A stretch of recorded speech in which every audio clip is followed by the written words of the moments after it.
Welcome to the Caribbean Edge. My name is Dawn Wilson. I am so happy to see you tonight. Tonight we have three beautiful women who are here to talk to us about dealing with loss. Specifically, all have had miscarriages, which is something we know we don't speak much about because it's such a personal and individual situation, but they're here to share their journey with us in hopes that we can all learn from each other and to know that you're not alone as well. So I want to welcome, first of all, Miss Tameika Range. Welcome, Tameika. Good evening. Thank you so much for having me. You're so beautiful. And how are you doing? I am doing great. I am very, very happy to be here this evening. Good. So tell us about you, Tameika. So I am a cannabis and business attorney. I run my own practice here in Orlando, Florida. I am also the the director of community relations for Cookies brand.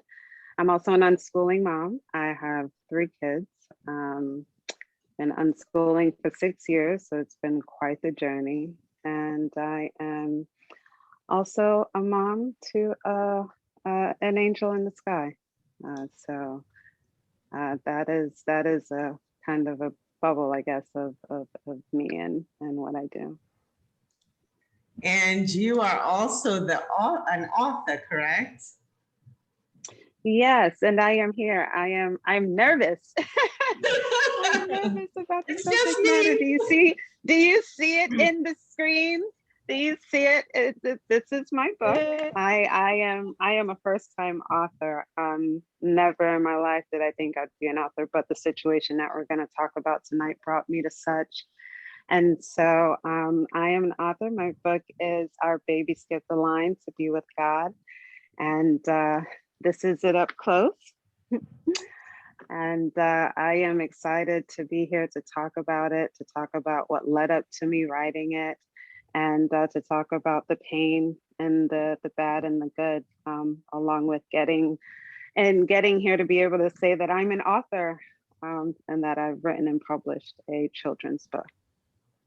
Thank you. And thanks for sharing your journey so willingly with us this evening. And hi, Miss Susan, how are you? I'm doing great. I'm back from my honeymoon. I just got married, so I'm doing great. Thank you. So congratulations. So tell us about the lucky man. Bill. Bill's fabulous. We've been dating for 3 years, and I lost my husband 7 years ago. So we've been dating 3 years, and it's time to make a move. I'm better with someone else than I am by myself, and I found a fabulous guy. So I'm looking forward to a lot of happiness moving forward. Thank you.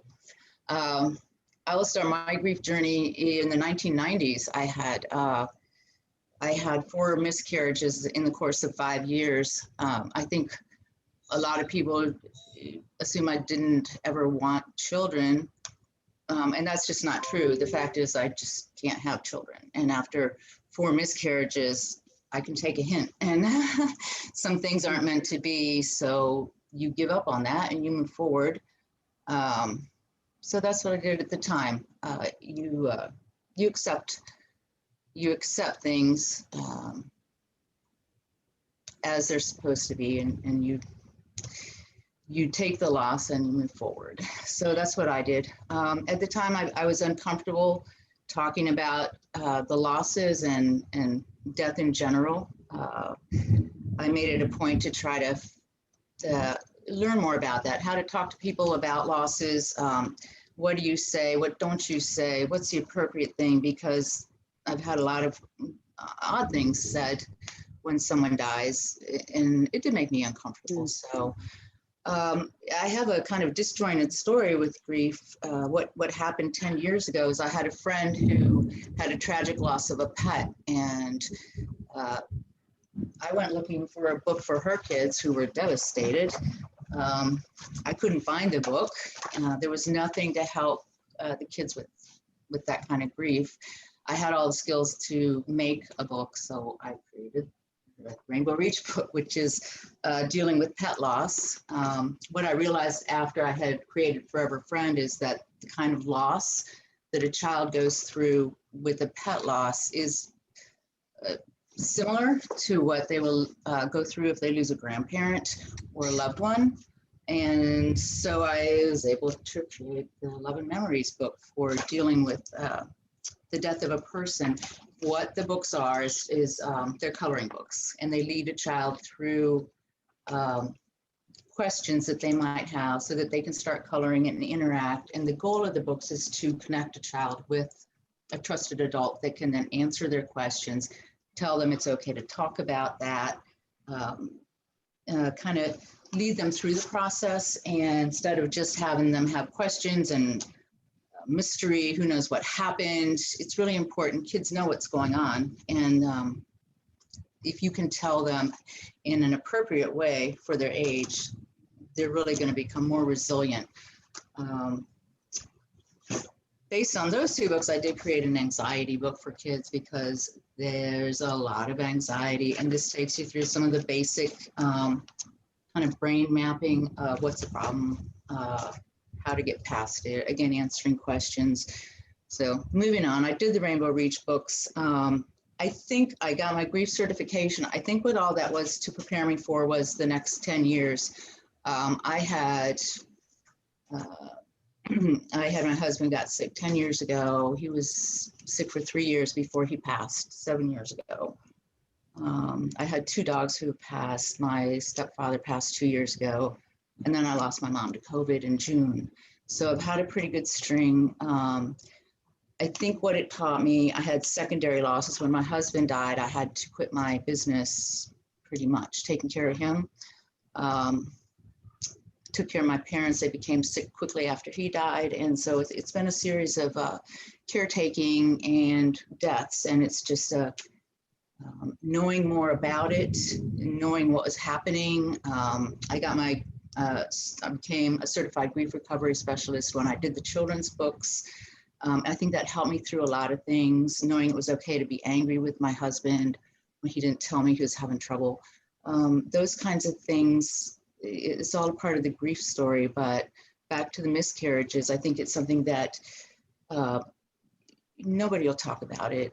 They don't want to talk about it. It's not a pleasant topic. And I think the losses are great. And so many women experience that. And the open conversation is important. You talk to somebody, and a lot of women have miscarriages. But who do you know who it is? You don't know. And it's great to have these conversations. And the books, the last 10 years, all these books on grief have come out. It's so wonderful because I don't think that they existed 10 years ago when I did the book series. So it's all positive moving forward and opening the conversation. People need to talk about it. And that's what we're here doing. So that took a long time. Thank you, Susan. Sorry. Thank you, Susan. And my heart goes out to you just listening to everything you just said. And Thank you. You're one strong woman. I can't understand what you've gone through. I just can't even relate. I don't think anyone else can walk in your shoe, but somehow you have managed to.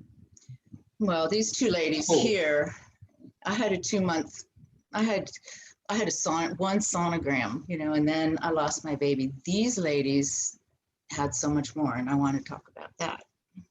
It doesn't take away from what you just shared with us, Susan. I mean, well, you have somehow found the strength to cope and even to find new love in someone who lights up your face. So thank you for being here. I have a strong faith in God and his plan and the direction I'm supposed to take. I try to listen and walk the path that I'm supposed to walk. So we appreciate you, Susan. And also the ability to pour into others, that energy, it's a lot of energy. So having the strength to do that is awesome. Thank you. Thank you. And Natasha, tell us about you. Hi, welcome. Thank you for having me. So I am by profession an itinerant counselor. So I do youth and guidance. And my journey with grief started in 2014. My husband and I, we were married for 11 months when we found out that we were expecting our twins, and we were ecstatic. We were happy, maybe even a little prideful about it. Our first pregnancy, and we got twins, you know. So we were very, very happy to be pregnant. And, you know, from the time we found out that we were pregnant, we didn't have very long again. I lost those babies at 4.5 months, which was devastating. Nothing prepares you for it. Nothing prepares you for that. You know, I'm sorry, there's no heartbeat, you know. So we went through that, and I very quickly got pregnant again. Within 2 months, I was pregnant again, and we lost that baby as well. So in the space of 6 months, I had 2 miscarriages. And, you know, I experienced significant grief, and I want to say that it was significant because it was not just the grief over having a miscarriage, but I was very sure that I would never have a child. I mean, I at that time, I didn't know anybody personally who had had a miscarriage. I didn't know anybody personally who had had 2 miscarriages in a row in such a quick space of time. So I was very sure that this was the end. I was a waste of a wife. I couldn't do the things that other women did very, very easily. And, you know, I carried that grief with me. I carried those feelings with me. And then I became pregnant again. And so this time I had the experience of being pregnant after loss. So having the fear and the anxiety and all of those things in addition to grieving. And I went on to have my daughter and then my son. But coming out of that experience, you know, I really wanted to take charge of my story. I recognized very quickly that my shame and guilt was unhealthy, and it was not going to help me. It was not going to help my kids. It was not going to help my marriage. But I can take my story and try to help other people. So I started talking about my story. I started writing about it, just really in hopes of reclaiming the story and not having anybody whisper and gossip about what happened to me. I was telling my story in my own words. And through that experience, I started writing for a, a magazine called Pregnancy After Loss, and pregnancyafterlossupport.org. And I found support and I found community, and I understood how important that was. So with that knowledge, I began trying to find ways to do that for other women. So I began the process of being certified in grief and loss, just like Susan said. You know, so I am a grief and loss facilitator. I'm qualified and certified to work with women and help them through that initial period of grief. And I work very closely with an organization we have in Trinidad called Mama Tutu Birth and Resource Center. We run a support group for women, families, sorry. We do have a lot of fathers who come in as well. So we work with these women most of the time immediately following a loss from the time they leave the hospital, usually we're the first call that they make. So we work with them through that process. And like the other ladies, I am an author. I decided to write my story. Initially I wrote it just as a love letter for my kids. I had no intentions of showing it to anybody else, but you know, it became a book, and this is my book, Happy Tears and Rainbow Babies. And it's a children's book that really it's a story of two parents telling their rainbow babies. And if you don't know, a rainbow baby is a baby that was born after a loss or miscarriage. So it's the story of two parents telling their rainbow baby the story, their family story, about the fact that we had other babies in our tummy and those babies didn't make it to being born, but we are so grateful for your life. As much as we miss those other babies, we rejoice in your presence, and we're so grateful that God has sent you to our family. So that's my story. That is where I came from, and that's where I am right now. So thank you. Thank you.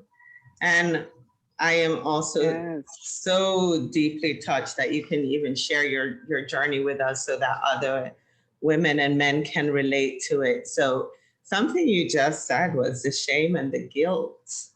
that yeah. came with that. Where do you think that comes from? I think it comes from several places. One, the fact that nobody talks about this. I recently had a client say to me that it was not until she lost a baby that people started saying, that happened to me 5 years ago. I also had this 10 years ago.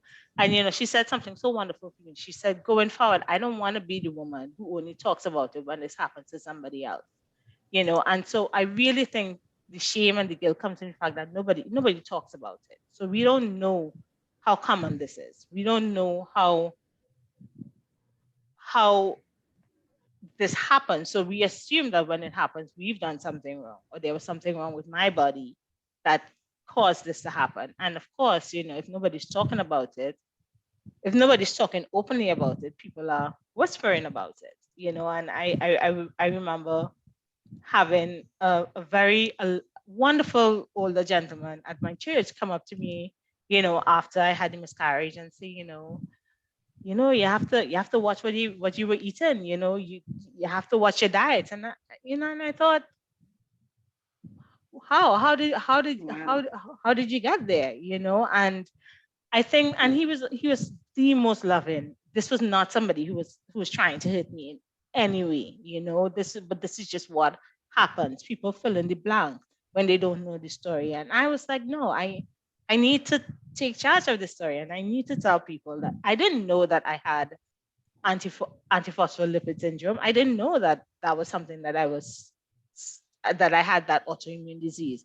So, I wanted to talk about my body. I wanted to talk about my health, and I wanted to talk about my story, and not have people fill in the blanks and assume things. So I forget what the question was, but I think I might have answered it. And you absolutely did, and it's where does that guilt come from? So I'm going to ask Tameika, did you have any guilt?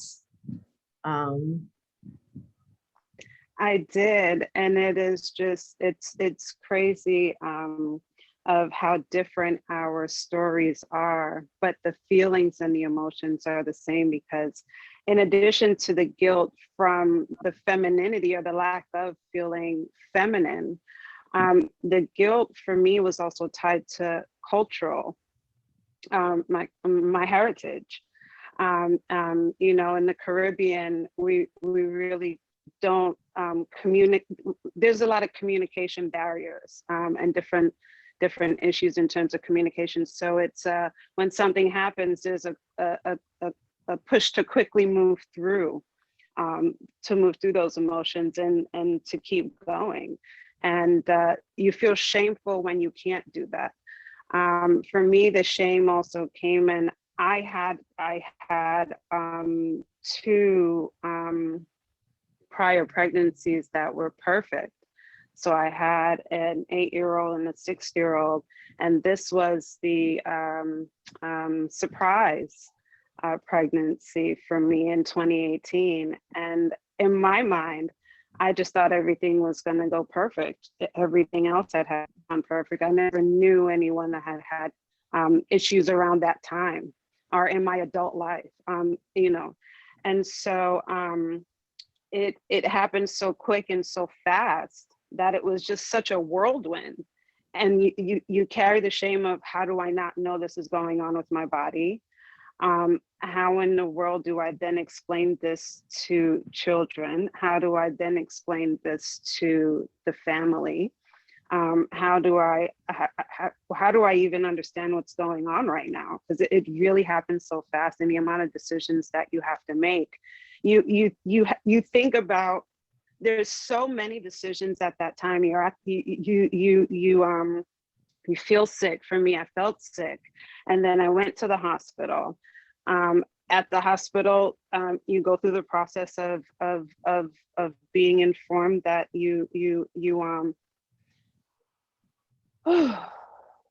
that there's no heartbeat. That's a huge emotional curve to go through, to then have to process, I'm going to have to plan a funeral. I'm going to have to tell my children.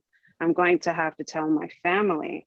I'm going to have to transition to go home, and then have to worry about the shame of your community while processing all of that emotions, it affects our ability to grieve and mourn, and to really be able to talk about where we are. Because at the same time, when it happens, people are like, there's the comments as Natasha said, and then it's the other side that you know, the crazy comments, you know, you'll, and they don't mean well. So I mean, they don't mean harm. They really truly mean well.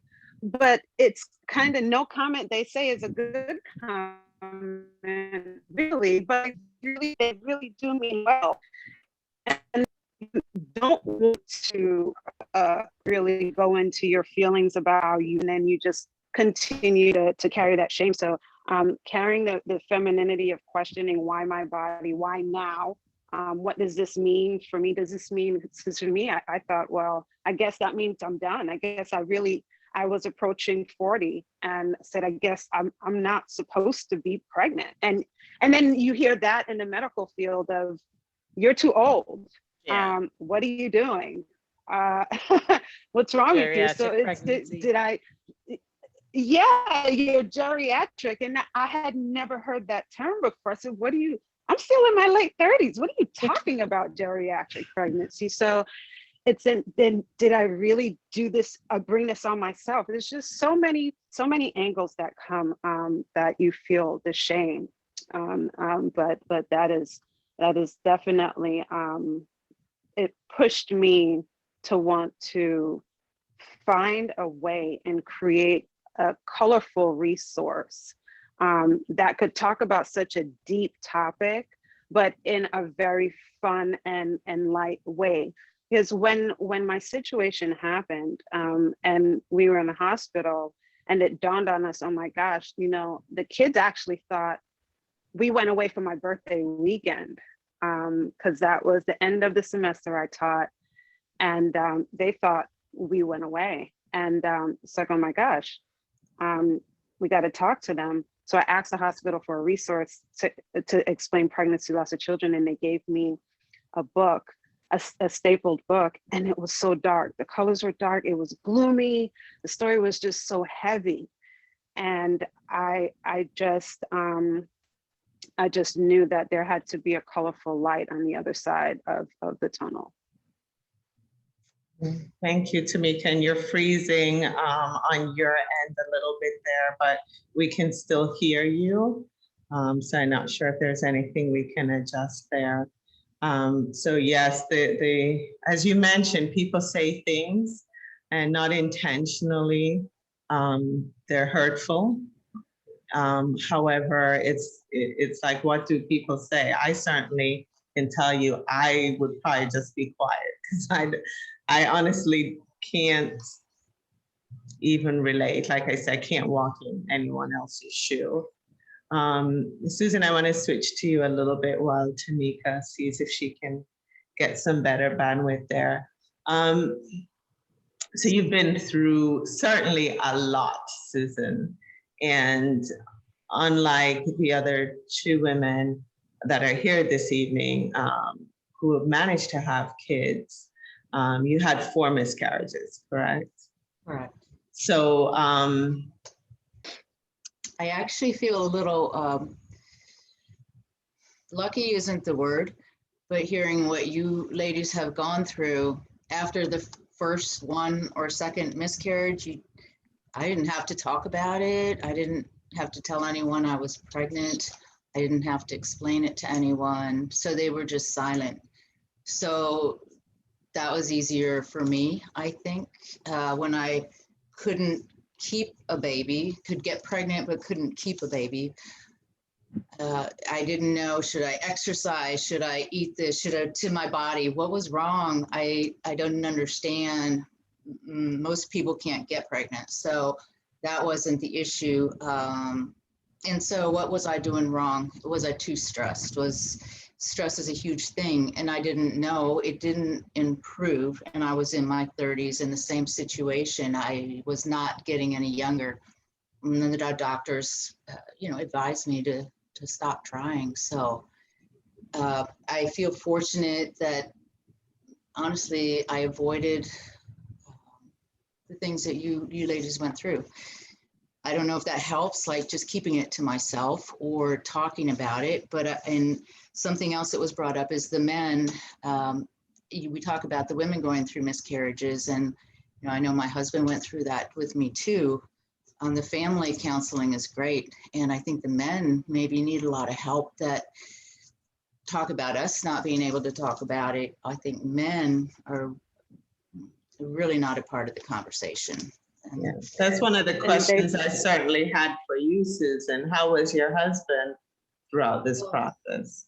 well, I remember the first time we found out the first baby, and it was just such a disappointment. You know, I guess after that, our hopes were not, we just kept trying. The first one is such a disappointment, and then the second one is kind of like, all right, well, we'll keep trying, and we're having a good record, keep trying, and but every time you know it's less likely. So the second one, like you said, the second miscarriage, you think this is not working.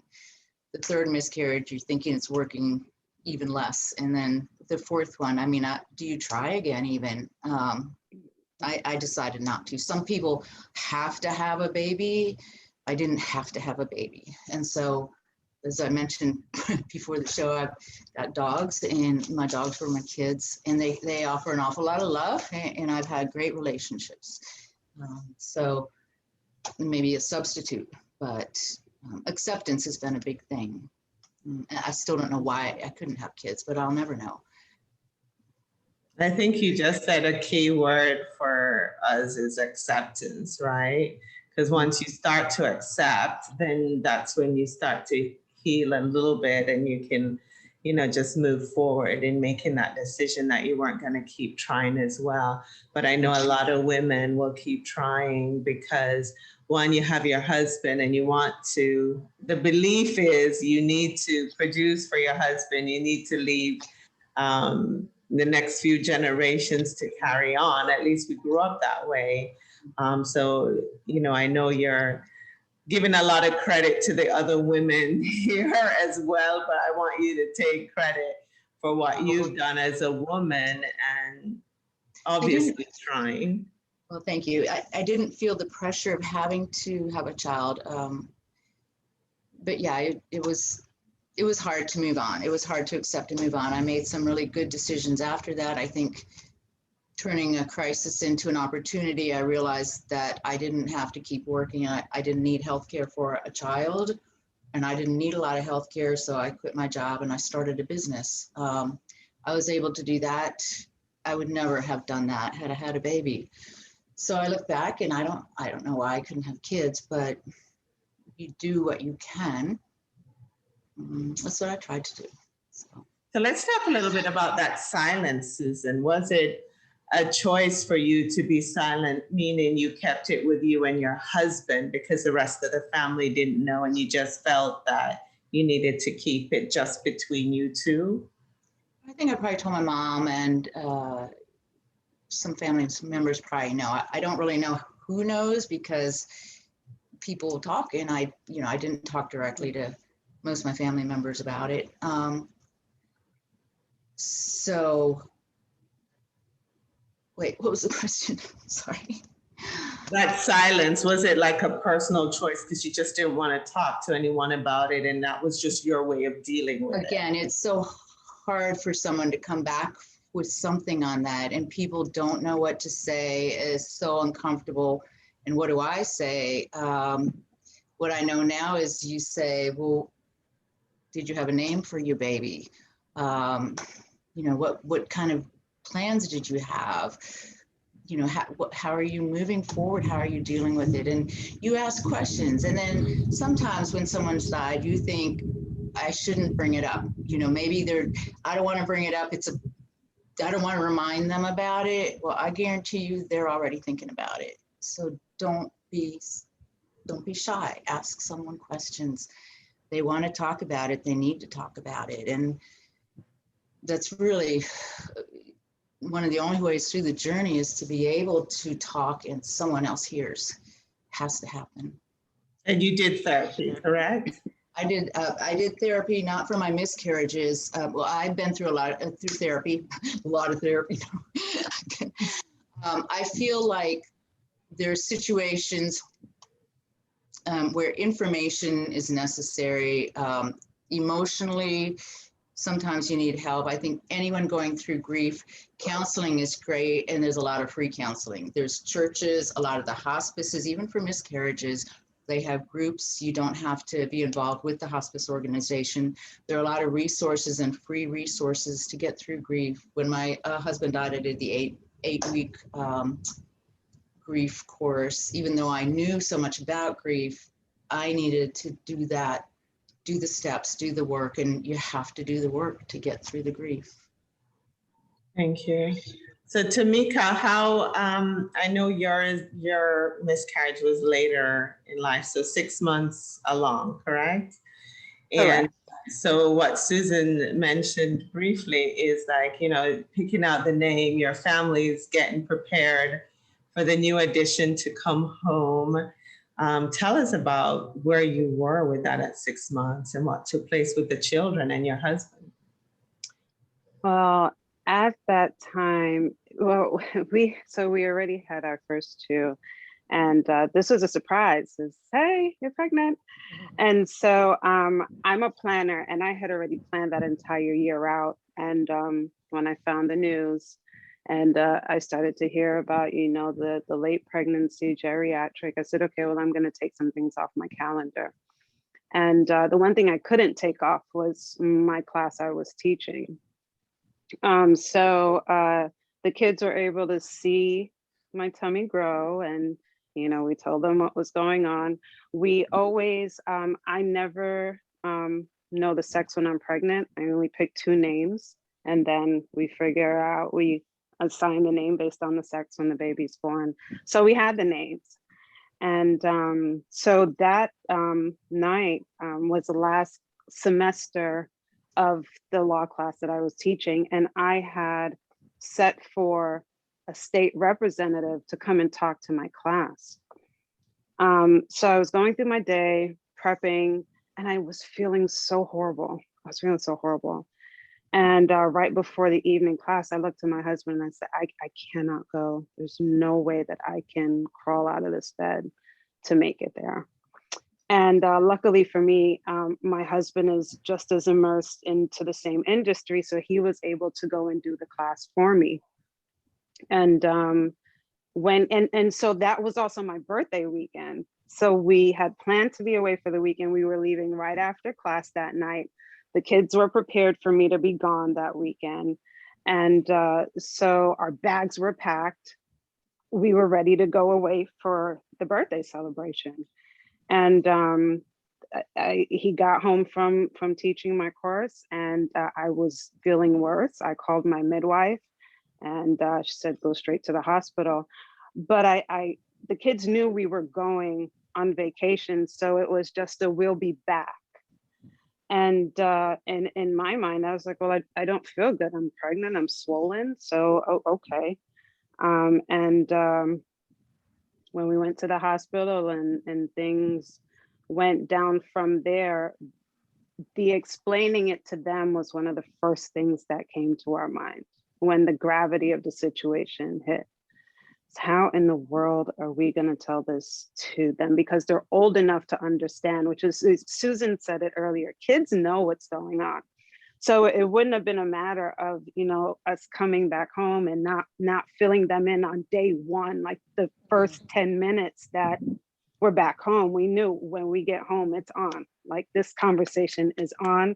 And then from there are going to be a slew of questions. And we homeschool our kids for the last 6 years. So all our kids know is homeschool. So the level of communication that we have is quite different.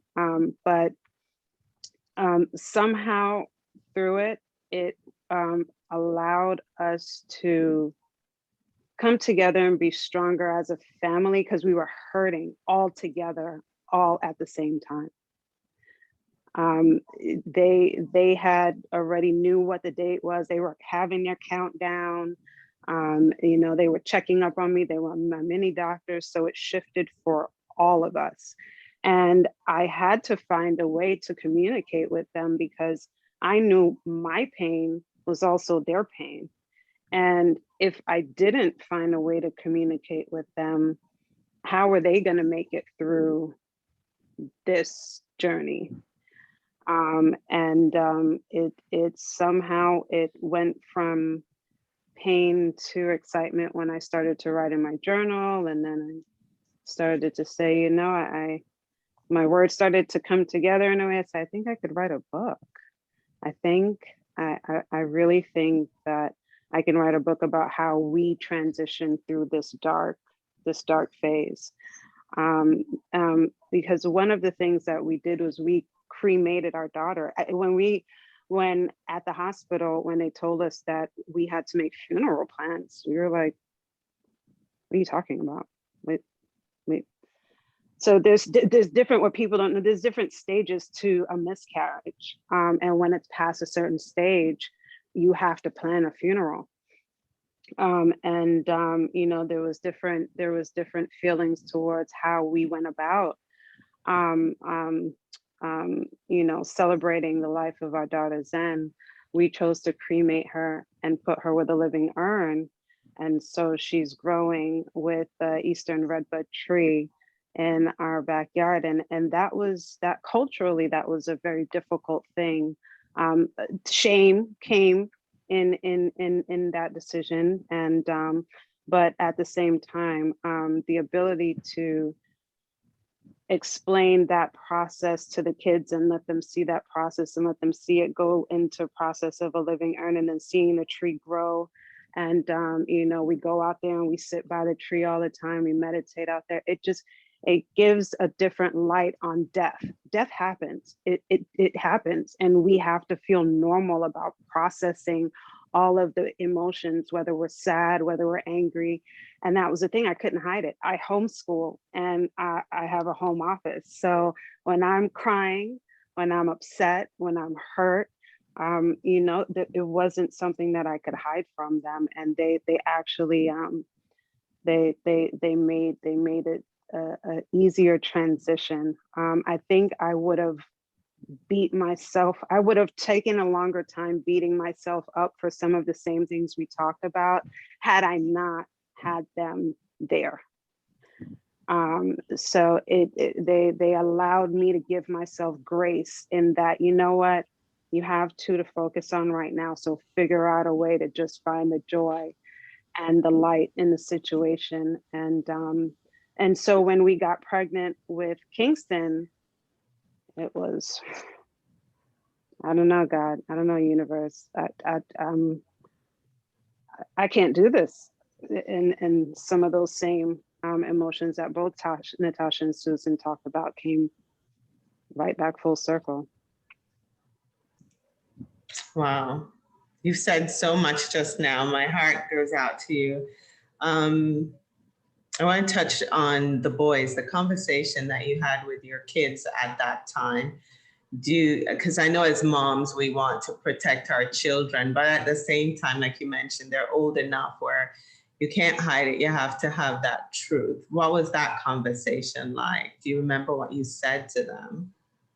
Yes, I remember exactly where we were. We were sitting on the couch in the living room, and I had probably been home for 5 to 10 minutes, and our kids have a way of greeting us at the door. Every time we come home, they run straight to the door. All kids, most kids do that. And they always put their hand on my tummy, and immediately my heart dropped. It was, oh goodness, because the next question is going to be, how's the baby? We had to sit them down on the couch, and we had to let them know we didn't go away on a vacation. Mommy got sick. And they're like, well, Mommy got sick. Well, you know what happens? Well, Mommy got really sick. Well, is the baby okay? And it was a very, very, very difficult conversation. It was not conversation, it was very difficult allowing the words to come from your brain to your mouth. Because you know what you need to say. But the difficulty was we're not pregnant anymore. What does that mean? And going through the different layers of the questions. I know I don't have an exact layout of the questions, but within the first 10 minutes, they clearly understood what had happened, what the consequences was, and what the consequences was in regards to our family. And then it went into the why, and then it was to explain my illness to them, and in a way to just not have the shame of breaking down. My body failed. My body failed me, and my body failed me and the baby. And because my body failed, you know, we no longer are going to able to have an additional member to our family. Thank you. Once again, I can't even imagine, because between this and then also having to make the funeral arrangements as well for your baby. But what a beautiful way of having her in your home, you know, planting it with a tree. And I hope, you know, if someone is going through this, that they can get strength from that, because you certainly seem to have strength, that's a place of peace for you and your family to go to now and give you some type of comfort for that. And you mentioned, you know, getting pregnant again with Kingston. What an amazing name. And Yes. as you're talking, I'm like, I can't imagine the fears you're now going through. Like you just said, your body failed you and the baby. You know, the fears of, you know, you get to 3 months and 6 months and then 9 months, and is everything okay? And you're probably doing more doctor's visits in between, and a lot of prayers, I would imagine, and a lot of conversations. So what were some of those conversations with the kids as well? Because this is part of their journey and your husband's journey. We need to find out how he was doing through all this too. Yes, well, for him, it was very difficult because what can he do but stand by and just hold my hand, you know, at the hospital. And he stayed, he did not leave my side unless he went to get food. And but just the fear of, because we're both in danger. Mommy's in danger. We've lost the baby, but now there's another process of, we still have to pass the baby. The baby still has to be delivered. And in that process, there is still risk to mom. And so having to just sit by and just be a constant nurse, you know, a companion, and that, and not show, and to a certain extent, not show his fear, his sadness, and I want to say weakness, but it's not a weakness, but the tears, in an effort to be strong for me, because of course I'm a mess. And to an extent, yes, he certainly did cry, but he, of course, his job is to hold it together, and he did. You know, that's exactly what he did. You know, but transitioning home, it carried that same way. So I do feel that to a certain extent, he always stayed in that protector, and making sure, you know, we're grieving together, but he's also the rock for all of us. And then when we got pregnant with Kingston, we were all like, oh my goodness. All right, universe. But then the reality of how brutally honest kids are hits you, because out of the blue, they were excited, but then out of the blue, a comment would come, well, I hope the same thing doesn't happen that happened with Zen. And you're like, ouch. And so different statements like that, where it's kind of like, oh, I'm going to go in my room and cry now, but I really can't because we're about to sit down and have dinner. And I really know you didn't mean that. So that happened often, but I knew where their heart was coming from, but still it stung. And that lasted, a good 10 months. But they were excited, but I also communicated to them that, mommy's older now. And the same thing that happened with Zen could potentially happen again. So although we want to celebrate that mommy's pregnant, we do also want to wait until we have, the baby as well, because anything can happen. And if something does happen, we will move through it. So we did have that conversation, which was a very difficult conversation, but keeping them along the journey made them feel a part of the process. And it made the conversations a lot easier, quite honestly, because they knew what was going on during the process, where I come from a culture where picnic just go sit down somewhere, and when there's grown-up stuff going on, you're there, and when there's no grown-up stuff going on, you're going to your room.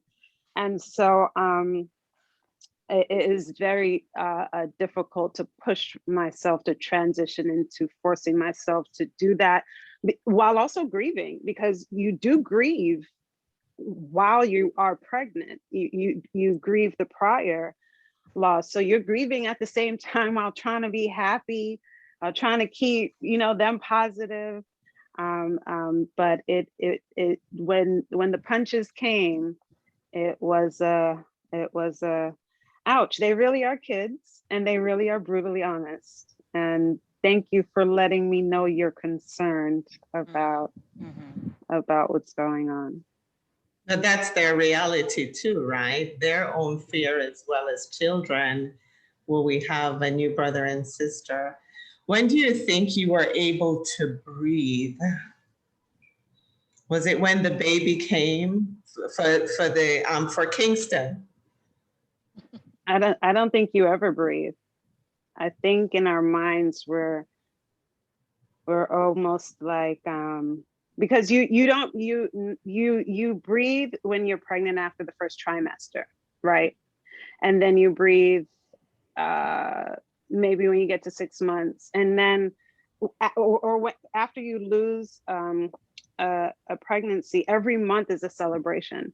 It's like, oh, I made it. Oh, I made it. Oh, I made it. So every month you're like, the fear is there, but you're pepping yourself up. And then the baby gets here and you're praying. I pray my baby's healthy. And then the baby's healthy. And you're like, okay, I pray my baby stays healthy. And it's almost a never, I don't know, Natasha, if it's different, but it's a never ending. Sister, preach it. It does not stop. You know this. We've spoken about this. It does not stop, right? It doesn't stop. Tameika spoke just now about the grieving process, and I remember it being almost as if this veil was lifted, and the life that you knew before loss just is not the same, and it comes up in interesting ways. Like for me, if somebody tells me I can no longer say to a pregnant person, oh, you're having a baby, because that's just not, that's no longer a guarantee for me. A pregnant person is just a pregnant person. And until that baby comes here, you are, to me, and in my head and in my reality, you are pregnant. And that's beautiful in its own right. You can celebrate that, but being pregnant does not mean you're going to have a baby. And sometimes you don't want to put that on people, but in my head, this is the running dialogue, So yeah, I hear you, Tameika. Wow. Wow. So I do want to go to some of these comments and thank everyone for tuning in and sharing this episode. Dr. Amina Blackwood Meeks, our renowned storyteller, says, greetings, Dawn, saluting these brave women for sharing publicly on this private pain. So thank you from Dr. Amina there. And Lita in Jamaica says, hi all, this is a great forum to share because the stigma of society makes the woman feel guilty. And that's a tremendous emotional burden. Thank you. Michelle Hussein, co-producer, says, Susan, did you choose not to find out medically as to why you had these challenges in terms of how Natasha had a diagnosis? I had a diagnosis on 2 of the fetuses, and they had extra chromosomes. So I was looking at Down syndrome, which was a further indication that I was just not young enough to maybe have a baby. I didn't start trying till I was in my early to mid 30s, and sometimes it seems that's just too late. I had a lot of endometriosis, so I know that was part of the reason. But the diagnosis of the 2 fetuses helped me decide that this is not meant for me to be. And that played an important part in my decision. Moving forward, I decided that that's a disabled child is not the way that I chose to move forward. And I would, it was looking that way. So again, did I want to keep trying, knowing that there was a great possibility that I'd have a Down syndrome baby? I chose not to do that personally. It was a personal decision. Thank you, Susan. And I know Red Fox says, congratulations on your marriage. Thank you. I have a lot of happiness coming up. And congrats on being authors as well, ladies. What a way to channel a lot of what life has dealt you, so to speak, and to make something positive out of it. Has anyone felt stuck in this process? Just were there days that you couldn't get out of bed? Susan says yes. Do you want to tell us about that, Susan? Well, I was just stuck in the 5 years, just trying to be pregnant. You don't, it's like, you just keep trying. So it's like Groundhog Day to a certain extent. And well, and then you get pregnant, for me personally, and then you lose it. So you keep trying, but it, I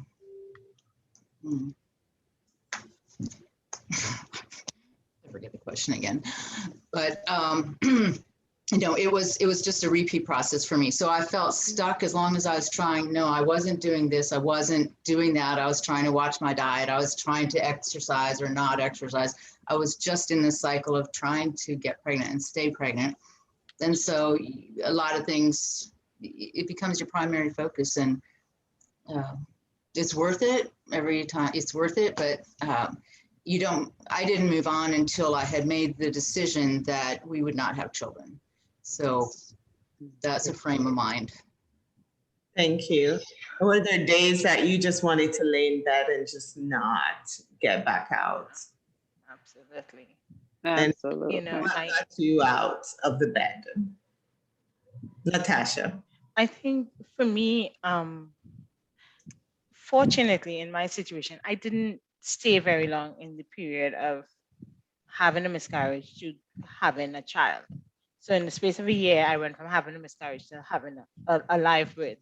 But I remember for a while being stuck because I worked in youth and guidance. I was supposed to have stuff together. I sat with clients and everything. So I was stuck in this process of going to work and being okay and figuring things out and getting back home and being really, really depressed.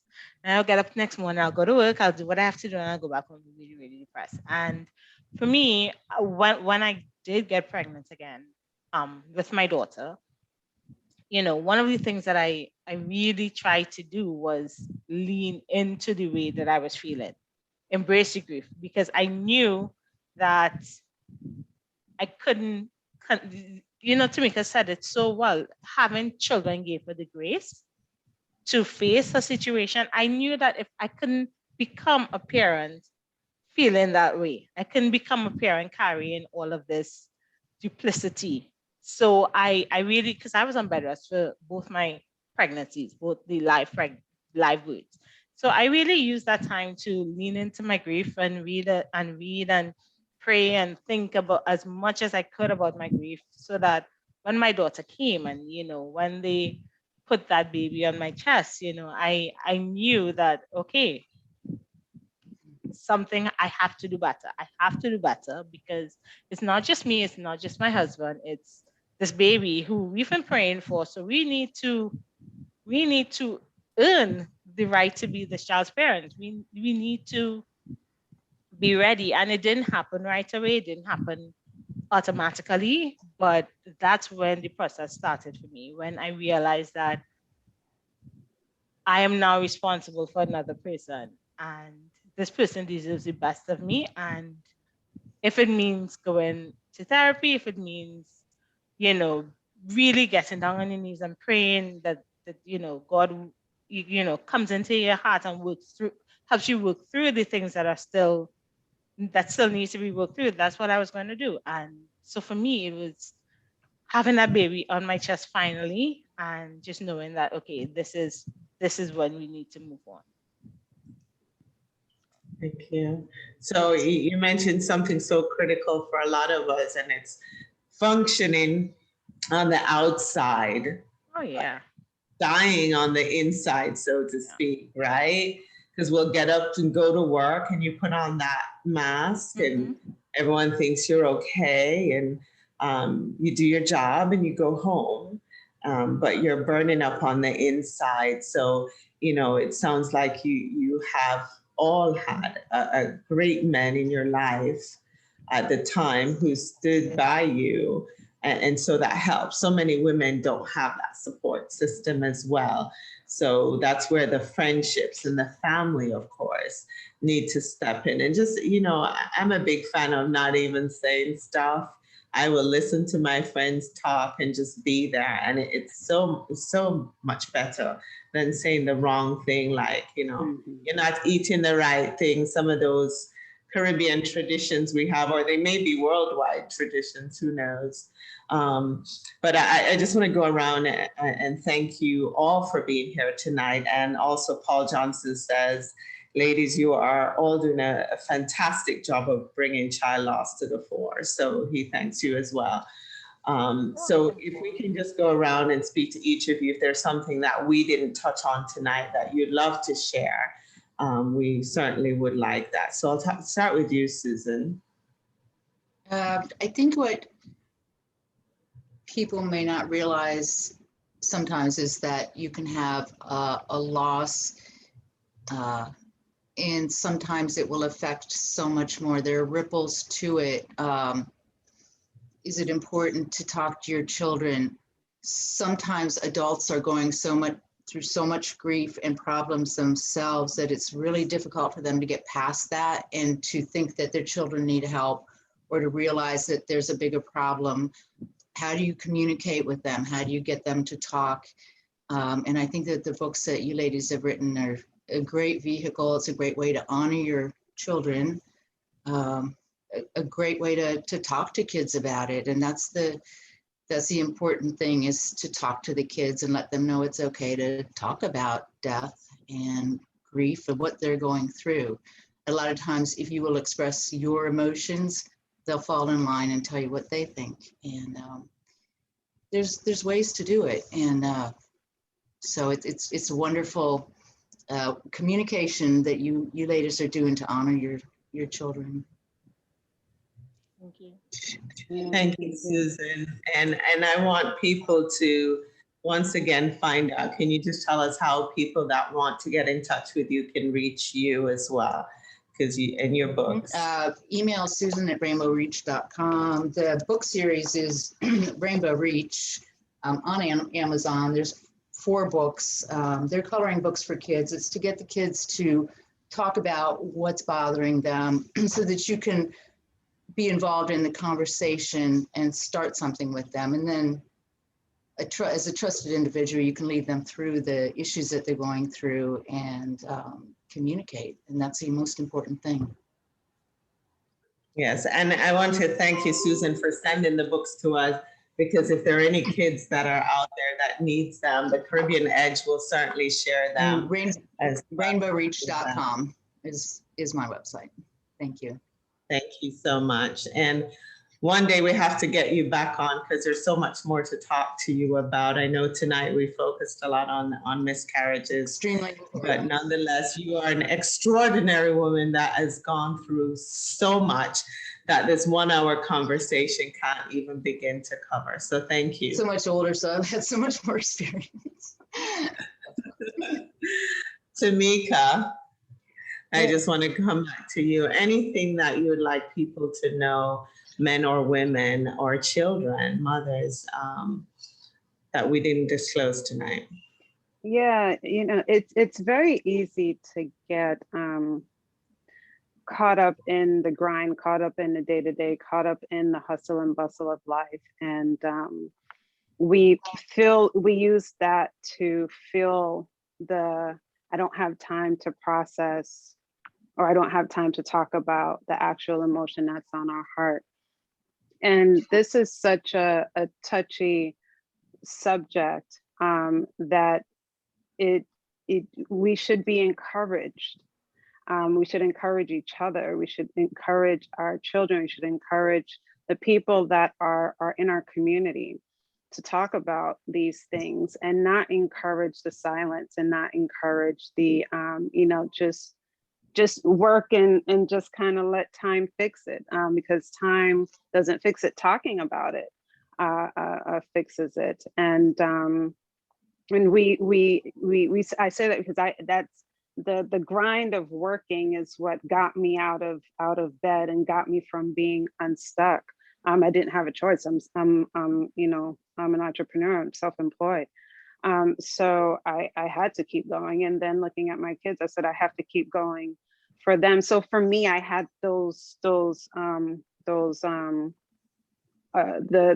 tools that the resource gave me, work and my family. And for some of the people, they may not have that. So it might be easy to just get caught in that. So I really want to encourage people to reach out to people that they don't think might want to be an ear, because people do, they just don't know what to say. And to don't be afraid to say what you want. Don't be afraid to ask for what you want. Don't be afraid to ask a friend, hey, I'm feeling down today. Can I just call? I'm feeling down today about my miscarriage. Can I call you this evening and just, can you lend me an ear? We have to also be comfortable about asking for the help, because the shame that we carry, it makes us fearful to ask for help. And I've had girlfriends that have done that, and I felt honored that they would even think about me in such a moment of distress. So that's my takeaway. My book is Our Baby Skipped the Line to Be with God, and it's a colorful resource for families to use to talk about pregnancy loss with children. So if you know a family that is either going through that or has gone through that, it's a living book, meaning that it's not just applicable to after. It's not just applicable to one type of situation, I should say. It's applicable to many different kinds of situations in terms of family makeups. So just because it's not a current situation that the family is going through, they may have went through it 5 years ago, and they may not have had a conversation about what actually happened, because that happens a lot in our families. Things happen, people pass away, or people have miscarriages, and no one ever talks about it. And then they may get pregnant again, or they may not get pregnant again. So my book is fitting for either one of those situations, and you can find it on Amazon, and you do a search for Our Baby Skipped the Line to Be with God. Or you can also go on my Instagram, where you can find me at butterfly Butterfly Baby Loss on Instagram. And there's a link in my link tree where you can purchase the book as well. Thank you. And I love the title of the book. We'll also share everyone's links on the Caribbean Edge as well. As you're speaking, Tameika, you say we need to talk about it and get comfortable having these conversations. I'm just thinking as a mom, is I need to have these conversations with my adult children. Something I haven't done, and something a lot of viewers probably haven't done, but especially with us with our Caribbean background where we don't speak about it, I'm like, okay, I need to have these conversations that if you're ever in this situation, I'm a resource for you, I'm your mom, and start the conversations even though it hasn't happened. So I'm also learning as we go along here as well, and sharing what we can do to make those situations a little more comfortable to talk about. Natasha, how about you? I just want to echo what the ladies have said before, and I would like to say to anyone, regardless of how long ago it was, regardless of how far in your pregnancy you had gotten, that your loss is significant, and that we can't always wait for other people to acknowledge our loss, because this is a situation that it's difficult to imagine unless you've been there. So people can't always identify. So if we wait for them to identify and to tell us that what we've lost is significant, we might be waiting for a while. So I just want to say to you that you can find ways to honor what you have been through.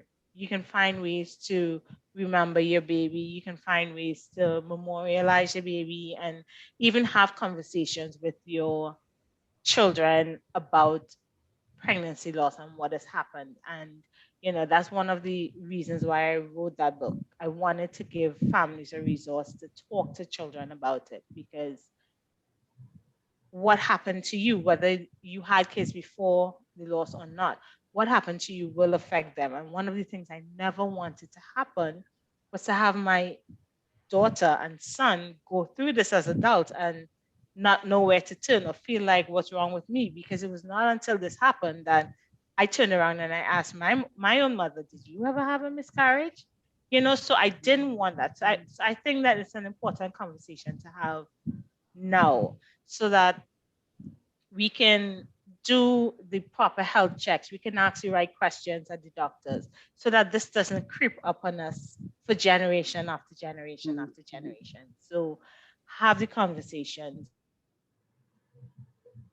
do the research, understand that your body, you need to be the expert on your body. If it's one thing that I've learned through this, is that my body, I need to be the expert on my body, and I need to know my body. I need to know what feels good, what doesn't feel good, and the more information we have, the more knowledge that we have, the more empowered we can be in working through this process. So that's me. I am Natasha Melissa Carlow on Instagram, and my book, Happy Tears and Rainbow Babies, is available on Amazon.com and blackbabybooks.com. And thank you for that. Can you share with us also, we've referred to rainbow babies, angel babies. Can you tell us what you told us before the show? Because I want everyone to know the different references. A baby that was lost. Right. So an angel baby would be a baby that was lost either through miscarriage, through stillbirth, or even child loss. Maybe you've had the baby and something happened and you lost them as children. So that baby becomes an angel baby. Oh, we're losing you, Natasha.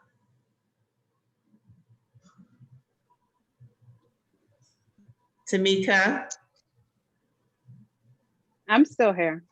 Okay. So what she was trying to mention is, so the angel baby is any baby that is as a result of child loss, wherever on the spectrum it may fall from.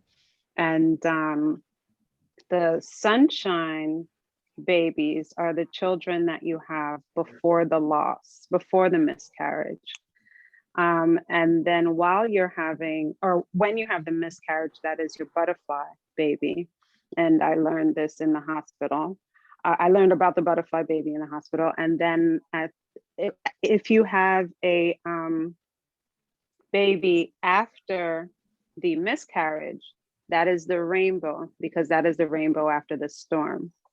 So I just learned about the angel from Natasha earlier, but I definitely know about the butterfly and then my rainbow baby. Done. Right, and I think there's one addition to that Natasha shared with us, and it's the purple butterfly, and that's if it's the twins, and Yes. one of the Yes. twins survives and one doesn't. Yeah. Okay. Yeah. So thank you, ladies, for sharing your journey tonight. We can't thank you enough. It's such a personal journey to share, but so many women and men can benefit from that, from what you disclosed with us tonight, okay? And we thank our viewers for tuning in. Of course, remember to share this episode, and it will be posted on YouTube as well. So women, from Michelle Hussein, the co-producer, and myself, Dawn Wilson, thank you so much, and have an amazing week, and just keep staying strong. You're all phenomenal. Thank you, Dawn. Thank you You're very welcome. much. Good night. Good night, You're ladies. welcome. Good night, everyone.